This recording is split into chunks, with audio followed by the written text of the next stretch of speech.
പെട്ടെന്ന് പുന്നപ്ര വയലാറിനെ പറ്റിയുള്ള ഓർമ്മകൾ ഒന്ന് പങ്കുവയ്ക്കാമോ? പുന്നപ്ര വയലാർ എന്ന പേരിൽ അറിയപ്പെടുന്ന അവിസ്മരണീയവും ചരിത്ര പ്രാധാന്യം അർഹിക്കുന്നതുമായിട്ടുള്ള ആ സമരം ആരംഭിക്കുന്നത് ഒക്ടോബർ 23 1946 ഒക്ടോബർ 23. എൻ്റെ സ്നേഹിതൻ നേരത്തെ സൂചിപ്പിച്ചതുപോലെ തിരുവിതാംകൂർ രാജാവ് ജനകീയ സ്വാതന്ത്ര്യം, ജനങ്ങളുടെ സ്വാതന്ത്ര്യവും അവകാശവും അംഗീകരിക്കുന്നതിന് നിർബന്ധിതമായി അതിൻ്റെ ഭാഗമായി അമേരിക്കൻ മോഡൽ ഭരണപരിഷ്കാരം എന്ന ഒന്ന് ആദ്യമായി പ്രഖ്യാപിച്ചു. അമേരിക്കൻ മോഡൽ ഭരണപരിഷ്കാരം എന്ന് പറയുന്നത് യഥാർത്ഥത്തിൽ ജനങ്ങൾക്ക് സ്വാതന്ത്ര്യം അനുവദിക്കലായിരുന്നില്ല, നിഷേധിക്കലായിരുന്നു. ദിവാൻ്റെ പരമാധികാരത്തിന് വിധേയമായി തിരഞ്ഞെടുക്കപ്പെടുന്ന ജനപ്രതിനിധികൾ വെറും അഡ്വൈസർമാരായി മാത്രം നിലകൊള്ളുന്ന ഒരു സംവിധാനമായിരുന്നു അമേരിക്കൻ മോഡൽ ഭരണപരിഷ്കാരം. ആ ഭരണപരിഷ്കാരത്തെ വളരെ ശക്തിയായി തന്നെ സ്റ്റേറ്റ് കോൺഗ്രസും കമ്മ്യൂണിസ്റ്റ് പാർട്ടിയും സംഘടിത തൊഴിലാളി വർഗവും ശക്തമായി അതിനെ എതിർക്കുകയുണ്ടായി. ആ പ്രഖ്യാപനം നടന്ന് ഏതാനും ദിവസങ്ങൾക്കിടയിലാണ് ആലപ്പുഴ ആലശ്ശേരി മൈതാനിയിൽ ഒരു പ്രതിഷേധ യോഗം സംഘടിപ്പിക്കപ്പെട്ടതും ആർ സുഗതൻ്റെ അധ്യക്ഷതയിൽ കൂടിയ ആ യോഗത്തിൽ എല്ലാവരും പ്രസംഗിച്ചു. ആ കൂട്ടത്തിൽ ഞാനും അതിനെ ശക്തിയായി എതിർത്തുകൊണ്ട് പ്രസംഗിക്കുകയുണ്ടായി. അന്ന് പ്രസംഗിച്ച എല്ലാ ആളുകളുടെയും ഒരു കൊല്ലത്തെ തടവ് ശിക്ഷയ്ക്ക് വിധിക്കുന്ന വിധത്തിലുള്ള വാറണ്ട് പുറപ്പെടുവിക്കുകയും വൈകുന്നേരം തന്നെ ആർ സുഗതനെയും വി ഐ സൈമണിനെയും പാർട്ടി ഓഫീസിൽ നിന്നും കയർ ഫാക്ടറി വർക്കേഴ്സ് യൂണിയൻ ഓഫീസിൽ നിന്നും അറസ്റ്റ് ചെയ്യുകയുമാണ് ഉണ്ടായത്. ബാക്കിയുള്ളവരെ അറസ്റ്റ് ചെയ്യുന്നതിന് വേണ്ടിയിട്ട് പോലീസ് പരതി നടക്കുന്നതിനിടയിൽ സഖാവ് ശ്രീകണ്ഠൻ നായർ കൊച്ചിയിലേക്ക് പോവുകയും സഖാവ് പത്രോസ്, അന്നത്തെ തിരുവിതാംകൂർ കമ്മ്യൂണിസ്റ്റ് പാർട്ടിയുടെ സെക്രട്ടറി സഖാവ് പി ടി പൊന്നൂസ് അറസ്റ്റ് ചെയ്യപ്പെട്ടതിന് ശേഷം ആക്ടിംഗ് സെക്രട്ടറിയായി പ്രവർത്തിച്ചു പോകുന്നയാളാണ് കെ വി പത്രോസ്. കെ വി പത്രോസിൻ്റെ നിർദ്ദേശമനുസരിച്ച് അതിനു മുമ്പ് പൂഞ്ഞാറിൽ കമ്മ്യൂണിസ്റ്റ് പാർട്ടി പ്രവർത്തകരായിട്ടുള്ളവരും തൊഴിലാളി പ്രവർത്തകരുമായിട്ടുള്ള ആളുകളെ ഭക്ഷ്യകാര്യത്തിലുള്ള ദുർഭിക്ഷതയെ ആസ്പദമാക്കിയിട്ട് പട്ടിണി സത്യാഗ്രഹം നടത്തിക്കൊണ്ടിരുന്നപ്പോൾ അവിടെ നിന്ന് 10-25 പേരെ സി പി രാമസ്വാമിയുടെ പോലീസ് കൂട്ടമായി അറസ്റ്റ് ചെയ്തു. അതിനെ തുടർന്ന് അവിടെ സംഘടനാ രംഗത്തുള്ള ദൗർബല്യം പരിഹരിക്കുന്നതിന് വേണ്ടി പോലീസിന് പിടികൊടുക്കാതെ പൂഞ്ഞാറിൽ പോയി അവിടുത്തെ കൃഷിക്കാരെയും തൊഴിലാളികളെയും സംഘടിപ്പിക്കാനും പാർട്ടി പുനഃസംഘടിപ്പിക്കുന്നതിനും വേണ്ടി എന്നെ നിയോഗിച്ചതനുസരിച്ച് ഞാൻ പൂഞ്ഞാറിലേക്ക് പോവുകയാണ് ഉണ്ടായത്. അതിന് മുമ്പുള്ള പശ്ചാത്തലം വിവരിച്ചാൽ സ്വാതന്ത്ര്യത്തിന് വേണ്ടിയിട്ടുള്ള ദേശവ്യാപകമായ പോരാട്ടം അലയടിച്ച് ഉയർന്നുകൊണ്ടിരുന്നൊരു കാലമായിരുന്നു. രണ്ടാം ലോകമഹായുദ്ധത്തിൻ്റെ അന്ത്യം, അതിനെ തുടർന്ന് സോവിയറ്റ് യൂണിയൻ പൂർവാധികം ശക്തിയോടുകൂടി ലോകരംഗത്ത് ഉയർന്നു വന്നതിനെ തുടർന്ന് കൊളോണിയൽ രാജ്യങ്ങളിലെ ജനങ്ങളിൽ സ്വാതന്ത്ര്യത്തിന് വേണ്ടിയിട്ടുള്ള ശക്തമായ ആവേശകരമായ ആത്മവിശ്വാസത്തോടു കൂടിയിട്ടുള്ള പോരാട്ടത്തിന് അതൊരവസരമായി. റോയൽ ഇന്ത്യൻ നേവിയിലെ ഇന്ത്യൻ പട്ടാളക്കാർ ബ്രിട്ടീഷ് പട്ടാള ഓഫീസർമാർക്കെതിരായി തോക്കിൻ്റെ ബായനറ്റ് തോക്കിൽ ഫിറ്റ് ചെയ്ത് ദേശീയ പതാകയും ചെങ്കൊടിയും അതിന്മേൽ കെട്ടി ബ്രിട്ടീഷ് ഓഫീസർമാർക്കെതിരായി അതിശക്തമായിട്ടുള്ള പ്രതിഷേധം പ്രകടിപ്പിച്ചുകൊണ്ട് വന്ദേ മാതരം, ഇൻകുലാബ് സിന്ദാബാദ് എന്ന് വിളിച്ചുകൊണ്ട് പുഴു നിറഞ്ഞിട്ടുള്ള ഈ പയറും ചപ്പാത്തിയും പട്ടിക്ക് കൊണ്ട് കൊടുക്കുമെന്ന് പറഞ്ഞുകൊണ്ട് ചപ്പാത്തി അവരുടെ മുഖത്തേക്ക് എറിഞ്ഞുകൊണ്ട് അതിശക്തമായ പ്രതിഷേധം പ്രകടിപ്പിക്കുകയാണ്. ഇന്ത്യൻ പട്ടാളങ്ങൾ തങ്ങളുടെ മാതാപിതാക്കന്മാർ രാജ്യത്താകെ നടത്തുന്ന സ്വാതന്ത്ര്യ സമരത്തിൻ്റെ പ്രതിബിംബം എന്നും പ്രതിധ്വനി എന്നും കരുതാവുന്ന വിധത്തിൽ ഇന്ത്യൻ പട്ടാളക്കാർ തന്നെ ദേശാഭിമാന ബോധത്തോടു കൂടിയിട്ട് ബ്രിട്ടീഷ് ഓഫീസർമാർക്കെതിരായി തങ്ങളുടെ സമരശബ്ദം പ്രകടിപ്പിക്കാനുണ്ടായത്. സ്വാഭാവികമായും ഓഫീസർമാർ പ്രതികരിക്കുന്നത് വിശേഷിച്ച് മിലിറ്ററി ബാരക്കുകളാകുമ്പോൾ അത് കപ്പലിലായാലും ഭൂമിയിലായാലും എവിടെയായാലും അവരെ ചോദ്യം ചെയ്യുന്നവരെ എങ്ങനെയായിരിക്കും കൈകാര്യം ചെയ്യുക എന്നുള്ളത് പ്രത്യേകം പറയേണ്ടതായിട്ടില്ല. വെടിയുണ്ടകൾ ഉതിർത്തുകൊണ്ടാണ് ആ ഇന്ത്യൻ പട്ടാളക്കാരെ ബ്രിട്ടീഷ് ഓഫീസർമാർ നേരിട്ടത്. അത് ഇന്ത്യയുടെ ചുറ്റുമുള്ള കടലുകളിലേക്ക് ആ സമരത്തെ വ്യാപിപ്പിക്കാനാണ് ഇടയായിട്ടുള്ളത്. ഇന്ത്യൻ പട്ടാളക്കാരുടെ സ്വാതന്ത്ര്യ അഭിനിവേശം അതോടുകൂടിയിട്ട് വ്യാപകമാകുകയാണ് ഉണ്ടായത്. അതിനുശേഷം ബോംബെ കടപ്പുറത്തേക്ക് കപ്പലടുപ്പിച്ചപ്പോൾ അവശേഷിച്ച പട്ടാളക്കാർ ബോംബെ കടപ്പുറത്തിറങ്ങിയപ്പോൾ ബോംബെയിലെ സംഘടിത തൊഴിലാളികൾ കിർണി കാംഗാർ വർക്കേഴ്സ് യൂണിയൻ അവർക്ക് ഷെയ്ക്ക് ഹാൻഡ് കൊടുത്തിട്ട് അവരെ ഹാർദമായി സ്വീകരിക്കാനുണ്ടായി. അങ്ങനെ സ്വീകരിക്കാൻ തുനിഞ്ഞ തൊഴിലാളികളെ ബ്രിട്ടീഷ് പോലീസും പട്ടാളക്കാരും വെടിവെച്ചതിൻ്റെ ഫലമായി 22 തൊഴിലാളി പ്രവർത്തകന്മാരാണ് വെടിയുണ്ടയ്ക്ക് വിധേയരായി അന്ന് ബോംബെ കടപ്പുറത്ത് മരിച്ചു വീണു. അത് 46 ജനുവരിയിലായിരുന്നു. അതിനെ തുടർന്ന് തെലങ്കാനയിലെ കൃഷിക്കാർ ആന്ധ്ര സംസ്ഥാന ഭരണാധികാരികൾക്കെതിരായിട്ട് സ്വാതന്ത്ര്യത്തിൻ്റെ ആവശ്യവും കൃഷിക്കാരൻ്റെ ആവശ്യവും ഉയർത്തിപ്പിടിച്ചുകൊണ്ടുള്ള ആയുധമേന്തിയ സമരം നടന്നു. അതിനെയാണ് തെലങ്കാന കൃഷിക്കാരൻ്റെ സമരമെന്ന്. ആ കാലഘട്ടത്തിൽ തന്നെ പശ്ചിമ ബംഗാളിലെ കൃഷിക്കാർ തേ ഭാഗ എന്ന ആവശ്യം 3-1 പാട്ടം 3-1 തരൂ, ബാക്കി കൃഷിക്കാർ തന്നെ കൈവശപ്പെടുത്തും, നിങ്ങൾക്ക് 3-1 അവകാശമുള്ളൂ എന്ന് പ്രഖ്യാപിച്ചുകൊണ്ടുള്ള പ്രത്യക്ഷ സമരമാണ് തുടങ്ങി. അതിനെ തുടർന്നാണ് ഐതിഹാസികമായ പുന്നപ്ര വയലാർ സമരം ആരംഭിക്കുന്നത്. പുന്നപ്ര വയലാർ സമരത്തിൻ്റെ പശ്ചാത്തലമായിട്ട് പൊള്ളയിൽ കറുകപ്പറമ്പിൽ കുടുംബങ്ങൾ ഇടയ്ക്കുള്ള സ്പർദ്ധയും ഒരു കുടിപ്പകയൊക്കെ പറഞ്ഞു കേൾക്കുന്നുണ്ട്. എത്രത്തോളം വാസ്തവം ഇതിലുണ്ട്? കറുകപ്പറമ്പുകാരും അതുപോലെ തന്നെയുള്ള ആളുകളും കടലിൽ നിന്ന് മത്സ്യത്തൊഴിലാളികൾ മത്സ്യം പിടിച്ചു കൊണ്ടുവരുമ്പോൾ വള്ളവും വലയും എല്ലാം തന്നെ കറുകപ്പറമ്പുകാരും അതുപോലെ തന്നെ വേലിയകത്തുകാരും പുളിമൂട്ടുകാരും എന്നെല്ലാമുള്ള കുറേ വീടുകളുടെ ഉടമകളെന്ന് പറയുന്നത് അന്ന് കടപ്പുറത്തുള്ള ഏറ്റവും വലിയ സമ്പന്നന്മാരാണ്. ആ സമ്പന്നന്മാരുടെ അവകാശപ്പെട്ട സ്ഥലമാണത്രേ കടൽത്തീരം മുഴുവൻ. കടൽത്തീരത്ത് മത്സ്യത്തൊഴിലാളികൾ താമസിക്കുന്നതെല്ലാം തന്നെ ഇവരുടെ കുടികിടപ്പുകാരായിട്ടാണ്. ആ കുടികിടപ്പുകാരായിട്ടുള്ള മത്സ്യത്തൊഴിലാളികൾക്ക് ഇവർ വള്ളം വെച്ച് കൊടുക്കും, വല വാങ്ങിക്കൊടുക്കും. എന്നിട്ട് അവരുടെ വള്ളത്തിൽ അവരുടെ വല ഉപയോഗിച്ച് കടലിൽ പോയി പിടിച്ചുകൊണ്ടിരുന്ന മീനിൻ്റെ മുഴുവൻ അവകാശികൾ ഈ വീട്ടുകാരാണ്. വളരെ പട്ടിണി കൂലി മാത്രമേ പ്രതിഫലമായിട്ട് കൊടുക്കൂ.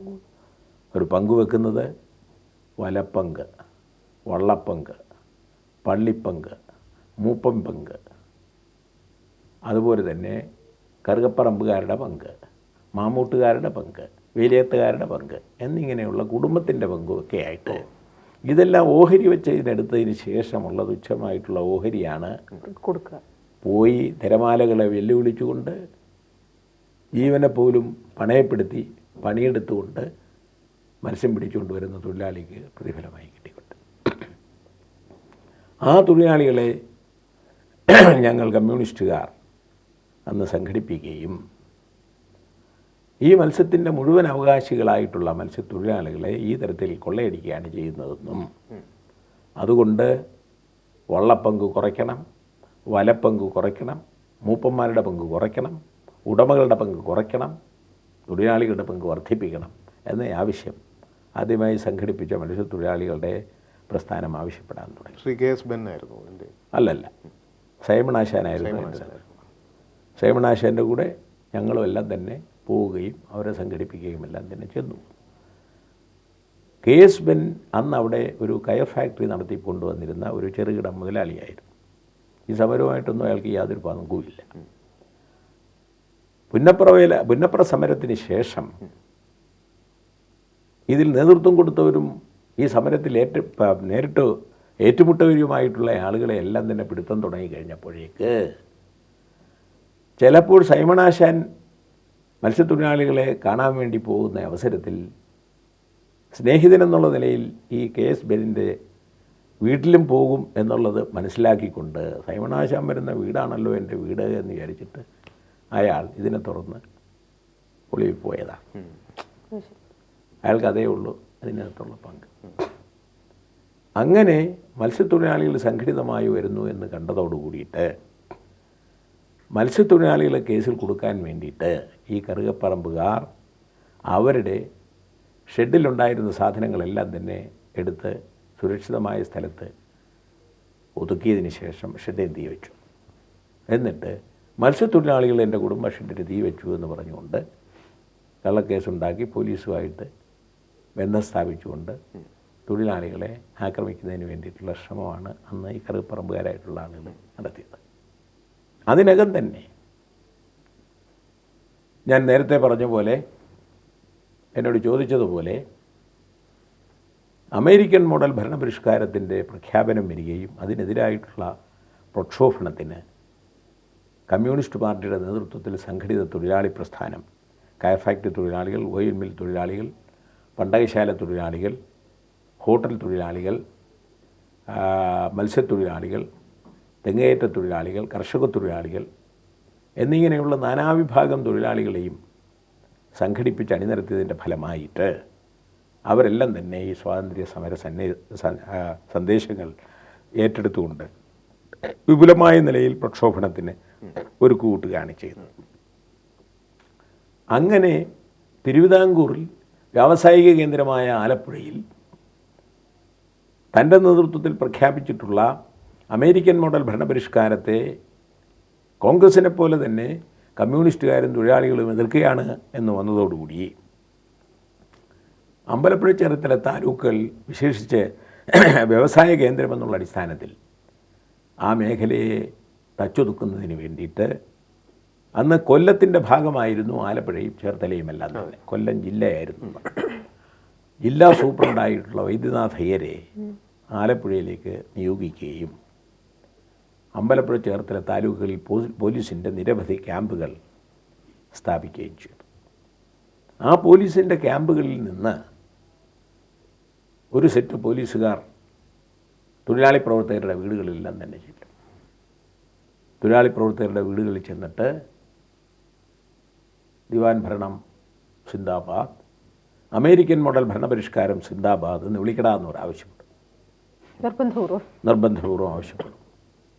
പോലീസുകാരുടെ കൂടെ പിന്നീട് പോലീസ് ചേർക്കാമെന്ന് പറഞ്ഞിട്ട് ഒരു സെറ്റ് ചെറുപ്പക്കാരായിട്ടുള്ള ആളുകളെ 5 രൂപ പോലീസുകാരായിട്ട്, അവർക്ക് കാക്കി ഉടുപ്പില്ല, സിവിൽ ഡ്രസ്സാണ്, അങ്ങനെയും കൂടെയുള്ള ആളുകളെ ഏതാണ്ട് ഗുണ്ടാപ്പണിക്ക് വേണ്ടിയിട്ട് അവരെയും കൂടെ സംഘടിപ്പിച്ചിട്ടാണ് വീടുകളിൽ കയറുക. ജോലി കിട്ടുന്നത് എന്ന് വിചാരിച്ചിട്ട് ഇവർ പറയുന്നതെല്ലാം തന്നെ ചെയ്യുകയാണ്. അങ്ങനെ എന്നിട്ട് ഇതിങ്ങനെ വിളിക്കാൻ തയ്യാറാകാത്ത തൊഴിലാളികളുടെയോ തൊഴിലാളി പ്രവർത്തകരുടെയോ വീടുകളാണെങ്കിൽ അങ്ങനെയുള്ള ആളുകളെ ഉടനെ തന്നെ വീട്ടിൽ നിന്ന് കയറി പിടിച്ച് കൈ കെട്ടി നിർത്തിയിട്ട് വിളിക്കാൻ ആവശ്യപ്പെടും. അങ്ങനെ ആവശ്യപ്പെടുമ്പോഴും വിളിക്കാതിരിക്കുകയാണെങ്കിൽ പെൺമക്കളുണ്ടെങ്കിൽ, പ്രായമായി വരുന്ന പെൺമക്കളുണ്ടെങ്കിൽ അവരെ മാതാപിതാക്കന്മാരുടെ മുമ്പിൽ നിർത്തി തുണി അഴിച്ചിട്ട് അവരെ മാനഭംഗം ചെയ്യുന്നതിന് വേണ്ടിയിട്ടുള്ള ശ്രമം നടത്തും. അപ്പോൾ ഈ തരത്തിലുള്ള ഹീനവും ഭീകരവുമായിട്ടുള്ള നടപടികൾ വരുന്ന അവസരത്തിൽ ഭീതിപ്പെട്ട് ഇവർ പറയുന്നതനുസരിച്ച് ചെയ്യുമെന്നുള്ള സ്ഥിതിയിൽ ഉണ്ടാക്കുന്നതിന് വേണ്ടിയിട്ടാണ് വീടുകൾ തോറും ഇങ്ങനെയുള്ള ശ്രമത്തിൽ അവരെ ഭീകരാന്തരീക്ഷം സൃഷ്ടിക്കാനുള്ള ശ്രമം നടത്തി. അങ്ങനെ വന്നു കഴിഞ്ഞപ്പോൾ കമ്മ്യൂണിസ്റ്റ് പാർട്ടിയും തൊഴിലാളി പ്രസ്ഥാനത്തിൻ്റെ പ്രവർത്തകന്മാരും ആലോചിച്ചു, ഇതിനെ റെസിസ്റ്റ് ചെയ്യാനല്ലാതെ വഴിയില്ല. അങ്ങനെ റെസിസ്റ്റ് ചെയ്യുന്നതിന് വേണ്ടിയിട്ടുള്ള പരിപാടികൾ ആവിഷ്കരിച്ചുകൊണ്ടുള്ള പ്രവർത്തനങ്ങൾ ആരംഭിച്ചപ്പോൾ പൂഞ്ഞാറിലായിരുന്ന എന്നെ പുന്നപ്പറയിലുള്ള പാർട്ടി പ്രവർത്തകന്മാരായിട്ടുള്ള ആളുകൾ വിവരം നൽകിയതനുസരിച്ച് ഞാനിവിടെ ഒളിവിൽ തന്നെ ഇരുന്നുകൊണ്ട് ഇവിടെ വരികയും ഒരു വീട്ടിൽ നിന്ന് കുറഞ്ഞത് ഒരു ചെറുപ്പക്കാരൻ എന്നുള്ള അടിസ്ഥാനത്തിൽ തൊഴിലാളികൾ, കർഷക തൊഴിലാളികൾ എന്നിങ്ങനെയുള്ള ആളുകൾ വളണ്ടിയർ സേനയിൽ ചേരണമെന്ന് ആവശ്യപ്പെട്ടുകൊണ്ടും ഓരോ വീട്ടിൽ നിന്നും കഴിവുള്ള ആഹാര സാധനങ്ങൾ ഈ ക്യാമ്പിലേക്ക് തരണമെന്ന് ആവശ്യപ്പെടുകയും ചെയ്തുകൊണ്ടുള്ള പ്രസ്താവനകളും അഭ്യർത്ഥനകളും പുറപ്പെടുവിക്കുകയും ചെയ്തതിനെ തുടർന്ന് നൂറുകണക്കിന് ആളുകൾ വളണ്ടിയർമാരായിട്ട് വിവിധ ക്യാമ്പുകളിലേക്ക് വരികയും ആളുകളുടെ പ്രതികരണം നല്ല പ്രതികരണമായിരുന്നു. ഇതിനെ ഈ അപമാനിക്കലിനെയും ആക്രമണത്തെയും കീഴടങ്ങാതെ വെല്ലുവിളിക്കണമെന്നുള്ള അടിസ്ഥാനത്തിൽ തന്നെയുള്ള ഇത്രയും ഒരു ഭീകരാന്തരീക്ഷം നിലനിൽക്കെ തന്നെ മാർക്സിസ്റ്റ് പാർട്ടിയുടെ, കമ്മ്യൂണിസ്റ്റ് പാർട്ടിയുടെ അഭ്യർത്ഥന പ്രമാണിച്ച് എല്ലാവരും വന്നു എന്ന് പറയുന്നത് അതിശയമായിട്ട് തോന്നുന്നു. അങ്ങനെയുള്ള വിശേഷിച്ച് ആദ്യം മുന്നോട്ട് വന്നത് തൊഴിലാളികളും തൊഴിലാളി പ്രവർത്തകരുമായിട്ടുള്ള ആളുകളാണ് മുന്നോട്ട് വന്നിട്ടുള്ളത്. അതിനെ തുറന്ന് മറ്റ് സാധാരണക്കാരായിട്ടുള്ള ആളുകളും ക്രമേണ വരാൻ തുടങ്ങി. അങ്ങനെ ആയിരക്കണക്കിന് ആളുകൾക്ക് പരിശീലനം കൊടുത്തു. രണ്ട് തരത്തിലുള്ള പരിശീലനം. ഒന്ന്, പോലീസിനെ അഭിമുഖീകരിക്കുന്ന അവസരത്തിൽ പോലീസ് ലാത്തി മാത്രമല്ല വെടിയുണ്ടയും ഉപയോഗിക്കാനിടയുണ്ട് എന്ന് മനസ്സിലാക്കിയപ്പോൾ എങ്ങനെയാണ് വെടിയുണ്ട ഉപയോഗിക്കുമ്പോൾ അതിനെ നേരിടേണ്ടത് എന്നുള്ളത് പിരിഞ്ഞു വന്ന പട്ടാളക്കാരെ കമാൻഡർമാരായിട്ട് എടുത്തിട്ട് അവരാണ് അതിന് പരിശീലനം കൊടുത്തത്. തിരുവിതാംകൂർ രാജാവിൻ്റെ പുറന്നാളായ തുലാം 7 അത് ഒക്ടോബർ 23-നാണ്. ഒക്ടോബർ 23-ന് പുന്നപ്പറ ക്യാമ്പിൻ്റെ നേരെ ആക്രമണം സംഘടിപ്പിക്കണമെന്ന് തീരുമാനിച്ചിട്ട് അങ്ങോട്ട് എൻ്റെ വീടുൾപ്പെടെയുള്ള ക്യാമ്പുകളിൽ നിന്ന് വളണ്ടിയർമാർ അങ്ങോട്ട് മാർച്ച് ചെയ്യുകയാണ് ചെയ്തത്. ആ മാർച്ചിൽ ഒളോത്തറ കൃഷ്ണൻകുഞ്ഞ്, കൂനാഞ്ജലി കെ സുകുമാരൻ എന്നിങ്ങനെയുള്ള ആളുകളുടെ നേതൃത്വത്തിലാണ് ആ ക്യാമ്പിലേക്ക് ആയിരക്കണക്കിന് വോളണ്ടിയേഴ്സിന് പോയത്. ഒരു സംശയം ചോദിച്ചോട്ടെ, ഈ ക്യാമ്പിലേക്ക് പോകുമ്പോൾ അവിടെ വെടിവെപ്പ് ഉണ്ടാകും എന്നൊരു ഇൻഫർമേഷൻ നേരത്തെ ഉണ്ടായിരുന്നു അല്ലേ? ഉണ്ടായേക്കാം എന്ന് പറഞ്ഞിട്ടാണല്ലോ. ഉപ്പും മുതിരയും മാത്രമേ ഉപയോഗിക്കുകയുള്ളൂ എന്നൊരു ഇൻഫർമേഷൻ. അതെല്ലാം തന്നെ ഈ സമരത്തിന് ശേഷം തോക്കിനകത്ത് മുതിരയാണ്, വെടിവെച്ചാൽ ആളുകൾ മരിക്കില്ല എന്നെല്ലാമുള്ള നിലയിൽ തൊഴിലാളികളെ കമ്മ്യൂണിസ്റ്റുകാർ പറഞ്ഞ് തെറ്റിദ്ധരിപ്പിച്ച് നിഷ്കളങ്കരായ തൊഴിലാളികളെ, തിരിച്ചറിവില്ലാത്ത തൊഴിലാളികളെ പോലീസിൻ്റെ രംഗത്തേക്ക് ഇത് പറഞ്ഞേക്കുകയായിരുന്നു എന്ന് പറഞ്ഞുകൊണ്ട് ഈ സമരത്തിന് ശേഷം കമ്മ്യൂണിസ്റ്റ് പാർട്ടിയെ എതിർക്കാൻ വേണ്ടിയിട്ട് ചില ആൾക്കാരുണ്ടാക്കിയ കഥ, അവർ വിശേഷിച്ച് കോൺഗ്രസ്സുകാരും CP അനുകൂലികളായിട്ടുള്ള ആളുകളും കെട്ടിപ്പടച്ചിട്ടുള്ള കള്ളക്കഥകളിലൊന്നാണ് അത്. ഞങ്ങൾ ഈ വളണ്ടിയർമാരെ പറഞ്ഞു മനസ്സിലാക്കിയത് വെടിയുണ്ടയേക്കേണ്ടി വരും, സ്വന്തം വീട്ടിൽ വെച്ച് മാതാപിതാക്കന്മാരുടെ കൺമുൻപിൽ വെച്ച് സ്വന്തം സഹോദരിമാരെയും സ്വന്തം മക്കളെയും അപമാനിക്കുന്ന ഈ സമ്പ്രദായം കണ്ടുകൊണ്ട് നാണം കെട്ട് കീഴടങ്ങി മരിക്കണമോ, അതോ തൊഴിലാളി വർഗത്തിൻ്റെ അന്തസ്സ്, കമ്മ്യൂണിസ്റ്റുകാരൻ്റെ അന്തസ്സ്, നാടിൻ്റെ അന്തസ്സ് പരിപാലിക്കുന്നതിന് വേണ്ടിയിട്ട് പോരാടി മരണമെങ്കിൽ മരണത്തെ തന്നെ സഹിക്കാൻ തയ്യാറാകുകയാണോ വേണ്ടത്, നിങ്ങൾ ചിന്തിക്കുക എന്ന് ചിന്തിക്കാനും തീരുമാനമെടുക്കാനുള്ള അവകാശം അവർക്ക് കൊടുത്തുകൊണ്ടുള്ള രാഷ്ട്രീയമായിട്ടുള്ള വിശദീകരണമാണ് കൊടുക്കുക. അതോടുകൂടി തന്നെ CP രാമസ്വാമിയെ ഈ സ്വാതന്ത്ര്യ അവകാശത്തെ മർദ്ദനം കൊണ്ട് തന്നെ തകർക്കാമെന്ന് കരുതുന്നത് തന്നെ അവരുടെ പരാജയമാണ് കാണിക്കുന്നത്. അതേപോലെ തന്നെ ഈ രണ്ടാം ലോകമഹായുദ്ധത്തിൽ പങ്കാളിയായിരുന്നെങ്കിലും രണ്ടാം ലോകമഹായുദ്ധത്തിൻ്റെ അവസാനത്തോടു കൂടിയിട്ട് ഈ കൊളോണിയൽ രാജ്യങ്ങളിലെ ജനങ്ങളെ കോളനികളായി വെച്ചുകൊണ്ട് വീണ്ടും കൊള്ളയടിക്കുന്നത് ശരിയല്ല, ബ്രിട്ടീഷ് സാമ്രാജ്യത്വം.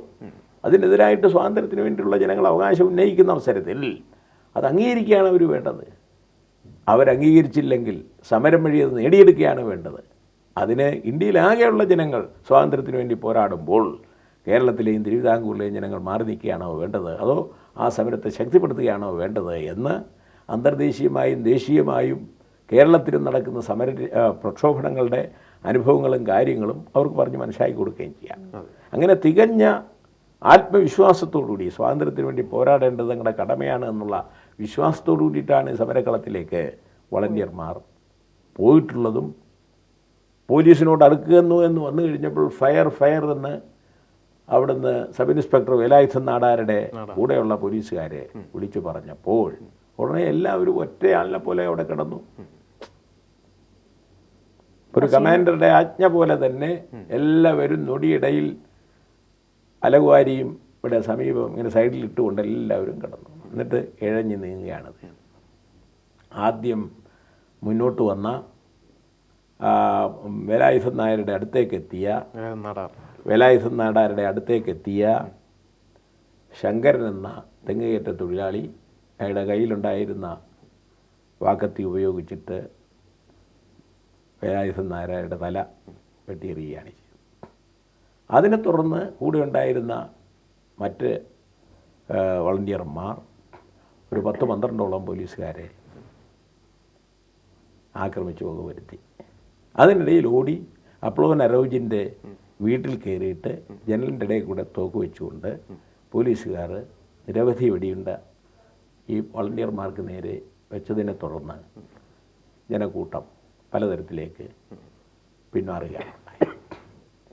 പോലീസുകാരുടെ കയ്യിൽ ആമിനേഷൻ തീർന്നതിന് ശേഷം അവർ ഫോൺ ചെയ്തിട്ട് ആലപ്പുഴയിൽ നിന്ന് പോലീസ് വണ്ടി വരികയും പിന്നീട് അവശേഷിക്കുന്ന ആളിലും വെടികൊണ്ടിട്ട് മരിക്കാൻ ആയിട്ടില്ല എങ്കിലും അവരെല്ലാം തന്നെ പിന്നീട് അവർ ചതച്ച് കൊന്നതിന് ശേഷം ശവം കൊണ്ടുപോയി ആലപ്പുഴ ചുടുകാട്ടിൽ അവർ സംസ്കരിക്കുകയാണ് ചെയ്തത്. അങ്ങനെ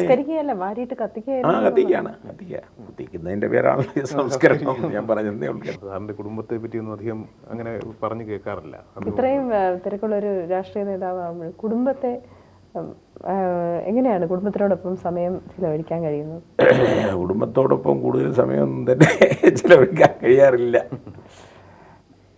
ഞാൻ വളരെ ലേറ്റായിട്ടാണ് മാരേജ് ചെയ്തത്. 43 years old. 43ാമത്തെ വയസ്സിലാണ് വിവാഹം കഴിക്കുന്നത്.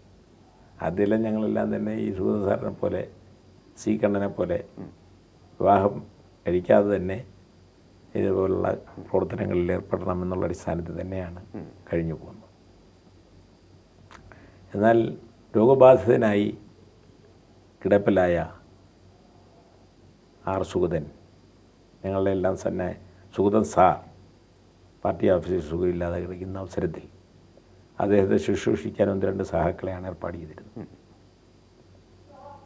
അവശനായി എഴുന്നേറ്റ് പോയി മൂത്രമൊഴിക്കാൻ പോലും കഴിയാതെ വരുന്ന അവസരത്തിൽ കിടക്ക ബെഡിൽ തന്നെ മൂത്രമൊഴിക്കേണ്ടി വരിക, അത് സഹാക്കളായിട്ടുള്ള സഹപ്രവർത്തകരായിട്ടുള്ള ആളുകൾ എടുത്തുകൊണ്ട് പോവുക തുടങ്ങിയിട്ടുള്ള കാര്യങ്ങളെല്ലാം തന്നെ അവസാന കാലങ്ങളിൽ കാണേണ്ടി വന്നപ്പോൾ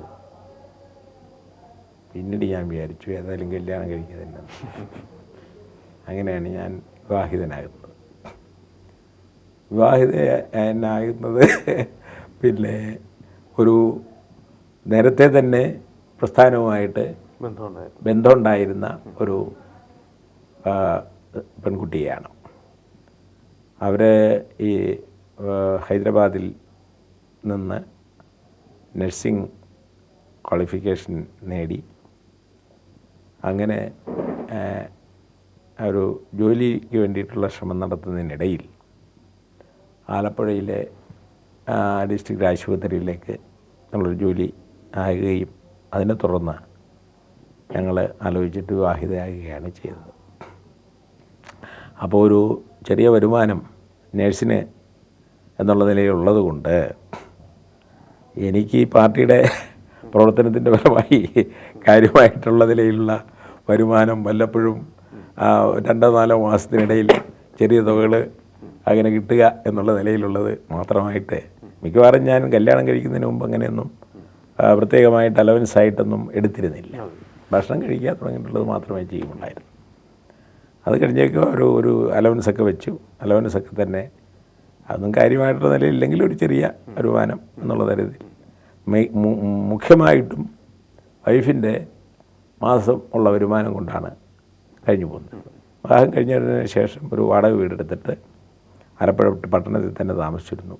അപ്പോൾ എൻ്റെ ജ്യേഷ്ഠൻ പറഞ്ഞു, അവൻ ഈ പാർട്ടി ഓഫീസ് താമസിക്കുന്നതിനാണ്, അതുകൊണ്ട് നീ ഒരു കാര്യം ചെയ്യും, ഞാൻ എൻ്റെ ഒരു സ്ഥലം ചെറിയൊരു വിലയ്ക്ക് നിനക്ക് എൻ്റെ പേരിൽ എഴുതി വെക്കാം, നീ കുറേ കിട്ടുന്ന കാശ് കിട്ടി പിടിച്ചോ മറ്റു തരത്തിലോ ഒക്കെ കുറേശ്ശെ കാശ് നീ എനിക്ക് തന്നാൽ മതി. അങ്ങനെയാണ് എൻ്റെ കുടുംബജീവിതം ആരംഭിക്കുന്നത്.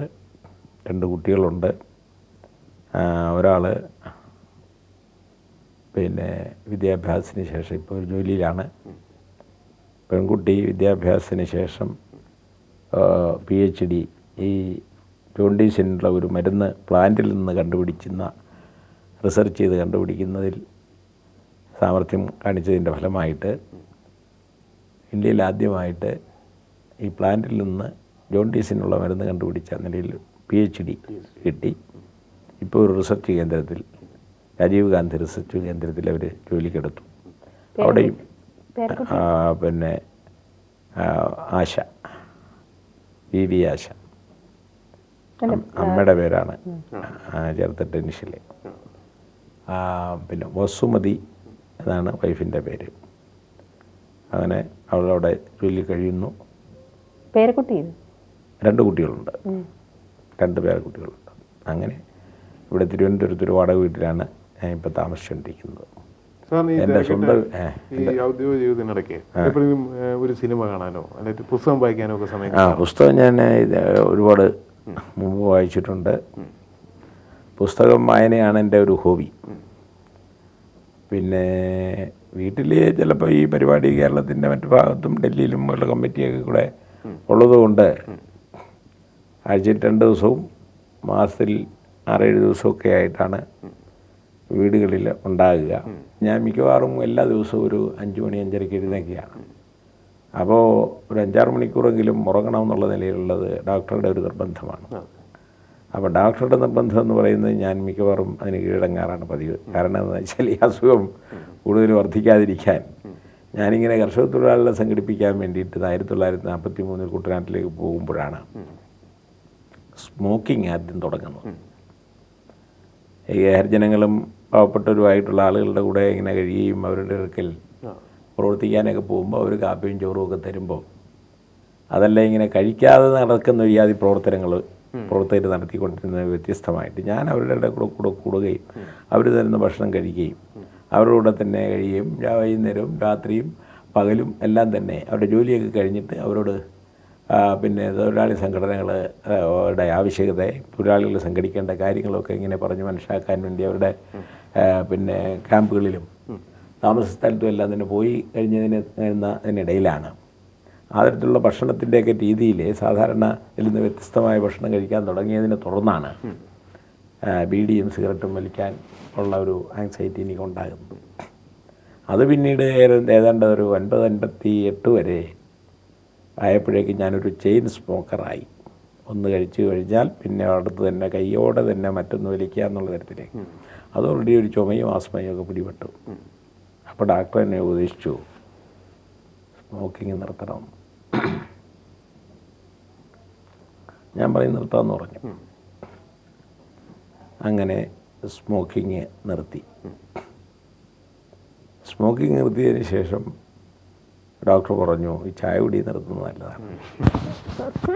ചായയും കാപ്പിയും കുടിക്കുന്നത് നിങ്ങൾ രാഷ്ട്രീയക്കാരെ വീട്ടിൽ നിന്ന് കാലത്തെ ചായ കുടിച്ചതിന് ശേഷം ആഫീസ് ചെല്ലുമ്പോൾ സ്നേഹിതന്മാർ വരുമ്പോൾ ഓരോരുത്തർക്കും അവർക്ക് വേണ്ടി ചായ കൊണ്ടുവരും. അപ്പോൾ നേതാവിന് ഒരു ചായ കൊണ്ടുവരും. അങ്ങനെ വൈകുന്നേരം ആകുമ്പോഴേക്ക് ഒരു 10-30 ചായ നിങ്ങൾ അകത്താക്കും. 30 ചായയുടെ പഞ്ചസാര, കുറഞ്ഞത് 30 സ്പൂൺ പഞ്ചസാര നിങ്ങളുടെ ശരീരത്തിലേക്ക് കയറുകയാണ്. അത് ഒരാഴ്ച, മാസം, കൊല്ലം, 12 കൊല്ലമാകുമ്പോഴേക്ക് നിങ്ങൾ ഡയബറ്റിക് രോഗിയാകും. നിങ്ങളുടെ കൂട്ടുകാരൻ മിക്കവാറും ആളുകൾ ഡയബറ്റിക് രോഗികളാണ്. അപ്പോൾ അതുകൊണ്ട് ഡയബറ്റിക് രോഗികളായിട്ട് മറ്റു കൂട്ടുകാരെ പോലെ അവസാനം ആകണമോ അതോ അതിൽ നിന്നൊഴിയണമോ നിങ്ങൾക്ക് ചിന്തിക്കാം. ഒരു കാര്യം ചോദിച്ചോട്ടെ, ഈ കർശനക്കാരനായ നേതാവിനെ ഒതുക്കിയ ഡോക്ടർ ആരാ? വളരെ ഉദ്ദേശശുദ്ധിയോട് കൂടിയിട്ട് ഉപദേശ രൂപത്തിൽ പറയുന്ന ഡോക്ടർമാരുടെയൊക്കെ അവരുടെ ഉപദേശം ഞങ്ങൾക്ക് പതിവാണ്. അപ്പോൾ അതനുസരിച്ച് സ്മോക്കിംഗ് നിർത്തിയ പോലെ തന്നെ ചായയും കാപ്പിയും കുടിയും ഈ കഴിഞ്ഞ 10-25 കൊല്ലക്കാലമായിട്ട് ഞാൻ ഉപേക്ഷിച്ചതിൻ്റെ ഫലമായി ഞാൻ ഇന്നൊരു ഡയബറ്റിക് രോഗിയല്ല. ശരി, കമ്മിറ്റിയുടെ സമയമായി. ഞാൻ 1 മണിക്കൂർ എന്നാണ് എന്നെ ക്ഷണിക്കാമെന്നാണ് പറഞ്ഞത്. ഇപ്പോൾ ഒരു അരമണിക്കൂർ. ശരി, അപ്പം നമുക്ക് ഇതൊക്കെ അനുസരികളൊക്കെ എടുക്കാം. എല്ലാവിധം വയലാറിൻ്റെ സ്മരണകൾ നിറഞ്ഞു നിൽക്കുന്ന ഈ ദിവസം ഞങ്ങളുടെ ശുഭദിനം പരിപാടി അവസാനിക്കുന്നു. എല്ലാവർക്കും ശുഭദിനം. ശുഭദിനം.